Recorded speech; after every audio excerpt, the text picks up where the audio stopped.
అందరికీ నమస్తే. నేను Vijaya. Welcome to voice of Vijayalakshmi.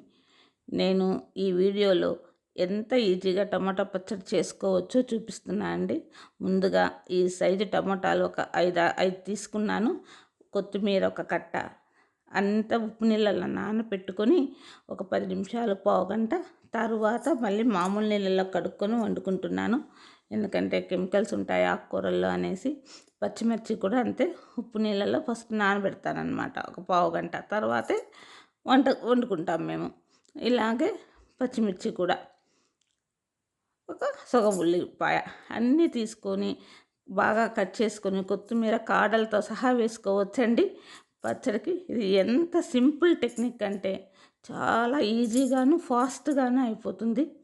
కొద్దిగా 2-3 స్పూన్లు నూనె వేసాను, టీ స్పూన్లు నూనె. అది వేడెక్కిన తర్వాత మనం కట్ చేసుకున్న టమోటా, కొత్తిమీర, పచ్చిమిర్చి అంతా దాంట్లో వేసేసి ఒకేసారి మగ్గబెట్టుకోవడం అన్నమాట. ఇవన్నీ మగ్గే లోపల ఇంకో కూర కూడా చేసేసుకోవచ్చు మనం పక్కన. ఇది మగ్గుతూ ఉంటుంది అంతే. ఫటాఫట్ అరగంటలో కూర పచ్చడి 2 అయిపోతాయి అన్నమాట.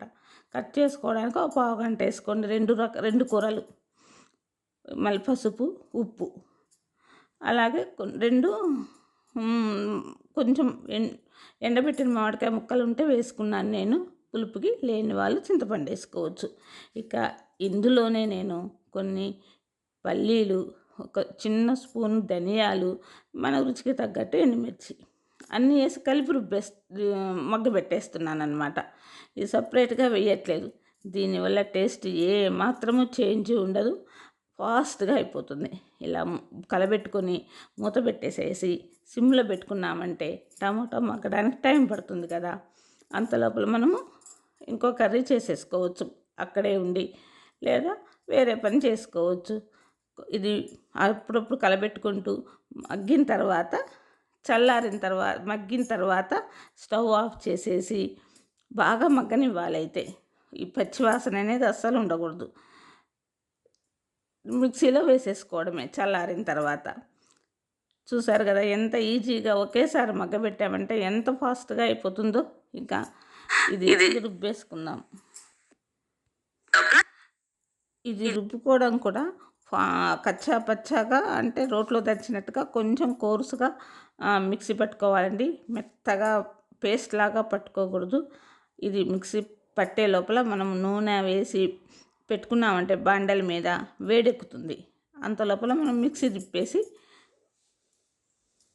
రుబ్బుకొని పెట్టుకున్న ముద్దను దీంట్లో వేసేయచ్చు అనమాట. సో నేను అది రుబ్బుకునే లోపల ఇది వేడెక్కింది. ఇక తాలింపు వేసేస్తున్నాను. అసలు తాలింపు వేయకుండా కూడా బాగానే ఉంటుంది పచ్చడి, ఎందుకంటే కొంచెం నూనెలోనే మగ్గబెట్టాం కదా. కానీ ఒక్క వేడి రానిస్తే ఇంకా టేస్ట్ అనేది పెరుగుతుందన్నమాట. ఆవాలు, జీలకర్ర, శనగపప్పు అన్నీ తాలింపు గింజలు వేసిన తర్వాత ఈ రుబ్బిన ముద్దను కూడా వేసేసి ఒక్క వేడి రానిచ్చామంటే 2-3 రోజులు పచ్చడి అసలు ఎక్కడికి కదలండి. చాలా బాగుంటుంది. 2 డేస్ అంటూ ఈజీగా ఉంటుంది. చూసారు కదా ఈ ప్రాసెస్ అనేది ఎంత ఈజీగా అయిందో. నేను అన్నంలో కలుపుకొని కూడా చూపిస్తున్నాను. ఇది మగ్గే లోపల పక్కన గోరుచిక్కుడుకాయ కూర కూడా చేశానన్నమాట. ఇలా ఈజీగా చేసుకున్నారు అంటే మనకు వంట అనేది ఇంట్రెస్ట్ పెరుగుతుంది. మనం ఎక్కువసేపు చేసామనుకోండి వంట చిరాకుగా అనిపిస్తూ చేయాలంటే కష్టం అనిపిస్తుంది అన్నమాట. అలా కాకుండా ఇలా ఈజీగా చేసుకుంటారని టమాటా పచ్చడి ఇలా చూపించాను. Thank you for watching. By by. మరో మంచి వీడియోతో మీ ముందుంటాను.